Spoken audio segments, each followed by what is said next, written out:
ಮುಂದಿನ ಸುದ್ದಿ ನೋಡೋಣ. ಧರ್ಮಸ್ಥಳದಲ್ಲಿ ನೂರಾರು ಶವವನ್ನು ಹೂತಿಟ್ಟ ಆರೋಪ ಪ್ರಕರಣ ಹೊಸ ಟ್ವಿಸ್ಟ್ ಪಡೆದುಕೊಳ್ತಾ ಇದೆ. ನಿನ್ನೆ ತಿಮರೋಡಿ ಆರೋಪಿ ಚಿನ್ನಯ್ಯನ ಜೊತೆ ಮಾತನಾಡಿದ್ದ ವಿಡಿಯೋ ರಿಲೀಸ್ ಮಾಡಿದ್ರು. ಇದೀಗ ಅದರ ಮುಂದುವರಿದ ಭಾಗ ಬಹಿರಂಗಗೊಂಡಿದೆ.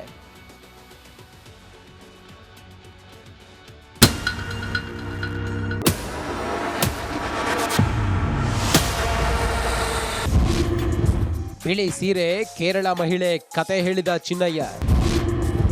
ಆರೋಪದಿಂದ ಪಾರಾಗಲು ಬುರುಡೆ ಗ್ಯಾಂಗ್ ಪ್ಲಾನ್.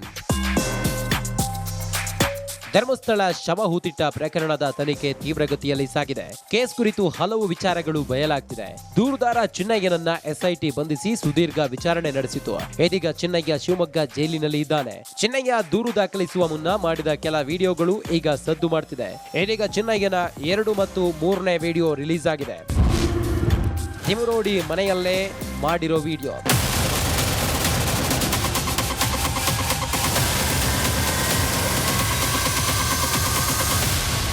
ಎರಡ್ 2023 ಆಗಸ್ಟ್ನಲ್ಲಿ ಈ ವಿಡಿಯೋ ಮಾಡಲಾಗಿದ್ದು, ಚಿನ್ನಯ್ಯ ಸಾಮಾಜಿಕ ಹೋರಾಟಗಾರ ಮಹೇಶ್ ಶೆಟ್ಟಿ ತಿಮರೋಡಿ ಮನೆಗೆ ಮೊದಲ ಬಾರಿಗೆ ಭೇಟಿ ನೀಡಿದ್ದಾಗಲೇ ಈ ವಿಡಿಯೋ ರೆಕಾರ್ಡ್ ಮಾಡಲಾಗಿದೆ.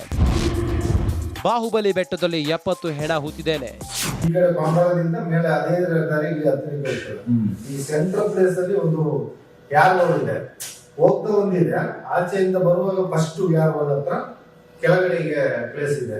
ಆ ಪ್ಲೇಸಿನಲ್ಲಿ ಏನಿಲ್ಲದೆ ನಾನು ಊತಾಕಿದ್ದು 70 ಹೆಣ, 70, 74, 75 ಹೆಣದಷ್ಟು ಊತಾಕಿದೆ. ಹೆಣ ಸ್ಮಶಾನ ಅಲ್ಲ. ಬಂಡೆಗಳ ಮಧ್ಯದಲ್ಲೇ ಶವ ಹೂತಿದ್ದೇನೆ. ಅದೇ ಮಣ್ಣು ದಾರಿ ಇಳಿಯೋದು ಅಂತ ನೋಡಿದ್ವಿ. ಅಲ್ಲಿ ಒಂದು 3 ಬಂಡೆಯಾಗಿ ಇತ್ತು. ಬಂಡೆ ಬದಿಯಲ್ಲಿ ಮಣ್ಣು ಮಾಡಿದ್ದಾರೆ. ಜಾಸ್ತಿ ಗುಂಡಿ ತೆಗಿಲಿಕ್ಕೆ ಆಗಲಿಲ್ಲ. ಒಂದು ಲೆವೆಲ್ಗೆ ಗುಂಡಿ ಒಂದು 2 ಈಗ ಸ್ಟೇಷನ್ ಅದರ ಪಕ್ಕನ ಅಲ್ಲಿ ಇಲ್ಲ, ಬಾಹುಬಲಿ ಬೆಟ್ಟದಲ್ಲಿ. ಬಾಹುಬಲಿ ಬೆಟ್ಟ ಮೇಲೆ ಬಾಹುಬಲಿ ಬೆಟ್ಟ ಈಗ ಟರ್ನ್ ಒಂದು ತಿರುಗುವುದಿಲ್ಲ. ಬಾಹುಬಲಿ ಬೆಟ್ಟ ಟರ್ನ್ ಆ ಬಾಂಗಾಳಕ್ಕೆ ಇಳಿಯುವ ಒಂದು ಮಣ್ಣು ರೋಡ್ ಬರ್ತದೆ. ಹೌದು, ಅಲ್ಲಿ ಒಂದು ಬದಿಯಲ್ಲಿ ಇತ್ತು ಹೆಂಗಸು. ರಸ್ತೆ ಬದಿಗೆ ಒಂದೇ ಜಾಗದಲ್ಲಿ 9 ಶವ ಹೂತಿದ್ದೇನೆ. ಮತ್ತೆ ಅಲ್ಲಿ ನಮ್ಮ ಉಜಿರೆಯಿಂದ ಹೋಗುವಾಗ ಧರ್ಮಸ್ಥಳದ ಈ ಸಂಘದ ಟರ್ನ್ ಒಂದು ತಿರುಗ್ತೀವಲ್ಲ, ಟ್ರಾನ್ಸ್ಫಾರ್ಮ್ ಈ ಸೈಡ್ ಅಲ್ಲಿ ಟ್ರಾನ್ಸ್ಫಾರ್ಮ್, ಅದರ ಹೊತ್ತಿಗೆ ಒಂದು 9 ಹೆಣಗಳನ್ನು ಉಂಟಾಗಿದೆ. ಒಂದೇ ಜಾಗದಲ್ಲಿ ಉಂಟಾಗಿ ಆ ಸೈಡ್ ಅಲ್ಲಿ. ಸರ್ಕಾರಿ ಗಾಡಿಯಲ್ಲಿ ಹೆಣ ತೆಗೆದುಕೊಂಡು ಹೋಗ್ತಿದೆ. ಸ್ಮಶಾನ ಅಲ್ಲ, ಅದು ಸ್ಮಶಾನ ಅಲ್ಲ. ಆದ್ರೆ ನಾನು ಅಲ್ಲಿ ಅದು ಅಲ್ಲಿ ಗಾಡಿ ಇದೆ, ತರಕಾರಿ ತಳ್ಕೊಂಡು ಹೋಗುದು. ಬಸ್ ಸ್ಟ್ಯಾಂಡಿನಿಂದ ತರಕಾರಿ ತಳ್ಕೊಂಡು ಹೋಗುವ ಗಾಡಿ. ಆ ಗಾಡಿಯಲ್ಲೆಲ್ಲ ಹೆಣವನ್ನ ಹಾಕಿ ತಳ್ಕೊಂಡು ಬಂದು ಅಲ್ಲಿ ಗುಡಿ ತೆಗೆದು ಹೋಗ್ತಾರೆ. ಈಗ ಒಂದು ಲೈನ್, ಈಗ ಒಂದು ಲೈನ್. ಈ ಕಡೆಯಿಂದ ಒಂದು 7-8, ಆ ಕಡೆಯಿಂದ 7-8. ಇಲ್ಲಿ ನನಗೆ ಗೊತ್ತಾಗ್ತದೆ ಅದು ಯಾವುದು ಒಣಗಿದೆ ಅಂತ. ಅದನ್ನು ತೆಗೆದು ಅಲ್ಲಿಗೆ ಗೊತ್ತಾಗ್ತದೆ. ಎಲುಬೆಲ್ಲ ಮೇಲೆ ಬರ್ತದೆ, ಅದನ್ನ ಹಾಕುದು. ಮತ್ತೆ ಅದು ಹಾಕೊಂಡು ನಾಡ್ದು ನೂರು ಬರ್ತದೆ. ಈ ಕಡೆ ಗೊತ್ತಾಗೋದು. ನೇತ್ರಾವತಿ ಬಳಿ ಎಷ್ಟು ಶವ ಹೂತಿದ್ದೇನೋ ಗೊತ್ತಿಲ್ಲ. ಅಲ್ಲಿ ಅಷ್ಟು ಹೆಣ ಉಂಟಾಗಿದೆ. ಇಲ್ಲಿ ನೇತ್ರಾವತಿ ಹತ್ರ ಲೆಕ್ಕವೇ ಇಲ್ಲ. ಒಳ್ಳೆ ಬದಿಯಲ್ಲೆಲ್ಲ ಲೆಕ್ಕವೇ ಇಲ್ಲ. ಮತ್ತೆ ಅಲ್ಲಿ ಧರ್ಮಸ್ಥಳದಲ್ಲಿ ಹೆಲ್ಮೆಟ್ ಶಾಲೆ ಹತ್ರ ಒಂದು ಈ ಕಡೆ ಭಟ್ರದು ಮನೆ, ಭಟ್ರ ಮನೆ, ದೇವರು ಪೂಜೆ ಮಾಡೋ ಭಟ್ರ ಮನೆ. ನಮ್ಮ ಅವರು ಸರಿಯಾಗಿ ನನಗೆ ಅಷ್ಟು ಇದಿಲ್ಲ.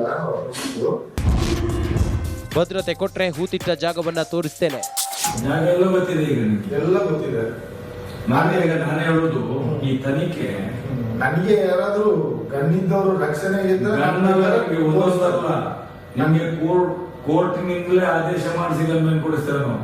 ಅದು ಇದ್ರೆ ನಾನು ತೋರಿಸ್ತೇನೆ. ಎಲ್ಲ ನಿಮ್ಮ ಫ್ಯಾಮಿಲಿಗೆ ಖಂಡಿತ ಏನ್ ಸುಲಭ ಅಲ್ಲ ಧರ್ಮಸ್ಥಳ ಅಂತ ಹೇಳಿದ್ರೆ. ಅವರು ಇನ್ನೂ ಬರುವುದಿಲ್ಲ, ಅವರು ಇನ್ನೂ ಅವ್ರ ಕತೆ ಮುಗೀತು. ವಿಡಿಯೋದಲ್ಲಿ ಸ್ಪಾಟ್ ನಂಬರ್ 17ರ ಬಗ್ಗೆಯೂ ಚಿನ್ನಯ್ಯ ಮಾತನಾಡಿದ್ದಾನೆ. ಗೋಮಟ್ಟ ಬೆಟ್ಟದಿಂದ ಬರುವ ಫಸ್ಟ್ ಟರ್ನ್ ನಲ್ಲಿ ಏನಿಲ್ಲ ಅಂದ್ರೂ 70ಕ್ಕೂ ಹೆಚ್ಚು ಹೆಣ ಹೂತು ಹಾಕಿದ್ದೇನೆ ಎಂದಿದ್ದಾನೆ. ಆ ಟರ್ನ್ ನಲ್ಲಿ ಬಿಳಿ ಸೀರೆಯ ಕೇರಳ ಮೂಲದ ಹೆಂಗಸಿನ ಹೆಣ ಹೂತು ಹಾಕಿದ್ದೇನೆ ಎಂದು ಆತ ಹೇಳಿದ್ದಾನೆ. ಆದ್ರೆ ಆತನ ಮಾತು ಎಷ್ಟು ಸತ್ಯ, ಎಷ್ಟು ಸುಳ್ಳು ಅನ್ನೋದು ತನಿಖೆಯಿಂದಲೇ ಗೊತ್ತಾಗಬೇಕಿದೆ. Bureau report, Republic Kannada. ಮುಂದಿನ ಸುದ್ದಿ ನೋಡೋಣ. ಧರ್ಮಸ್ಥಳದಲ್ಲಿ ನೂರಾರು ಶವವನ್ನು ಹೂತಿಟ್ಟ ಆರೋಪ ಪ್ರಕರಣ ಹೊಸ ಟ್ವಿಸ್ಟ್ ಪಡೆದುಕೊಳ್ತಾ ಇದೆ. ನಿನ್ನೆ ತಿಮರೋಡಿ ಆರೋಪಿ ಚಿನ್ನಯ್ಯನ ಜೊತೆ ಮಾತನಾಡಿದ್ದ ವಿಡಿಯೋ ರಿಲೀಸ್ ಮಾಡಿದ್ರು. ಇದೀಗ ಅದರ ಮುಂದುವರಿದ ಭಾಗ ಬಹಿರಂಗಗೊಂಡಿದೆ.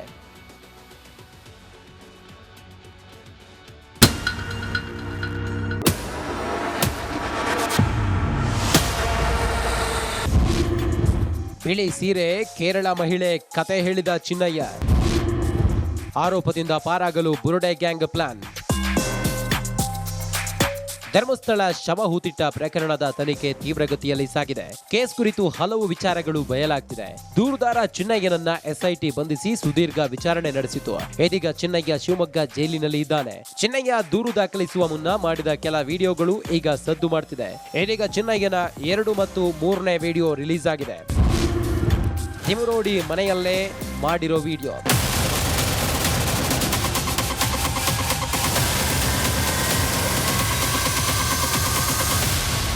ಎರಡ್ 2023 ಆಗಸ್ಟ್ನಲ್ಲಿ ಈ ವಿಡಿಯೋ ಮಾಡಲಾಗಿದ್ದು, ಚಿನ್ನಯ್ಯ ಸಾಮಾಜಿಕ ಹೋರಾಟಗಾರ ಮಹೇಶ್ ಶೆಟ್ಟಿ ತಿಮುರೋಡಿ ಮನೆಗೆ ಮೊದಲ ಬಾರಿಗೆ ಭೇಟಿ ನೀಡಿದ್ದಾಗಲೇ ಈ ವಿಡಿಯೋ ರೆಕಾರ್ಡ್ ಮಾಡಲಾಗಿದೆ. ಬಾಹುಬಲಿ ಬೆಟ್ಟದಲ್ಲಿ 70 ಹೆಣ ಹೂತಿದ್ದೇನೆ. ಈ ಕಡೆ ಬಂಗಾಳದಿಂದ ಮೇಲೆ ಅದೇ ದಾರಿಗೆ ಹತ್ತಿರ ಈ ಸೆಂಟ್ರಲ್ ಪ್ಲೇಸ್ ಅಲ್ಲಿ ಒಂದು ಯಾರ್ ರೋಡ್ ಇದೆ, ಹೋಗ್ತಾ ಒಂದಿದೆ. ಆಚೆಯಿಂದ ಬರುವಾಗ ಫಸ್ಟ್ ಯಾರ್ ರೋಡ್ ಹತ್ರ ಕೆಳಗಡೆ ಪ್ಲೇಸ್ ಇದೆ. ಆ ಪ್ಲೇಸಿನಲ್ಲಿ ಏನಿಲ್ಲದೆ ನಾನು ಊತಾಕಿದ್ದು 70 ಹೆಣ, 70, 74, 75 ಹೆಣದಷ್ಟು ಊತಾಕಿದೆ. ಅದು ಸ್ಮಶಾನ ಅಲ್ಲ. ಬಂಡೆಗಳ ಮಧ್ಯದಲ್ಲೇ ಶವ ಹೂತಿದ್ದೇನೆ. ಅದೇ ಮಣ್ಣು ದಾರಿ ಇಳಿಯೋದು ಅಂತ ನೋಡಿದ್ವಿ.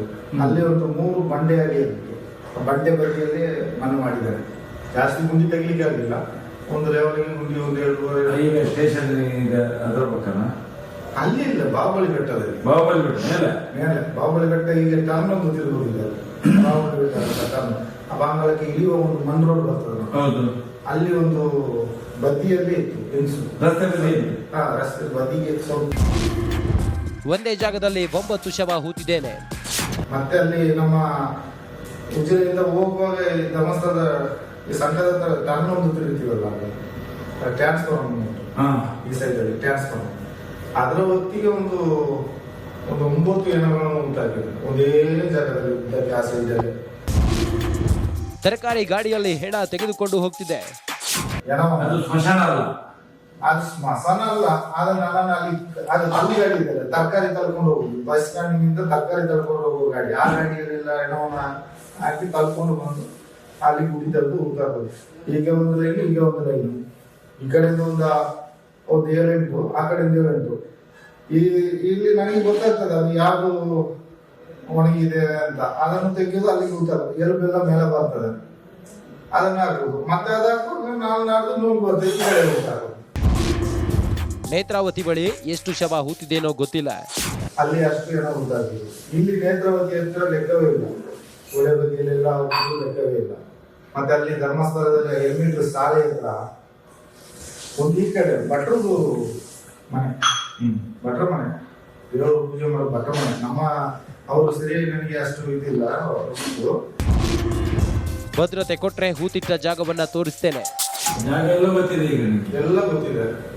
ನಾನು ಹೇಳುದು ಈ ತನಿಖೆ ನನಗೆ ಯಾರಾದ್ರೂ ಗಣ್ಣಿದ್ದವರು ರಕ್ಷಣೆ ಇದ್ರೆ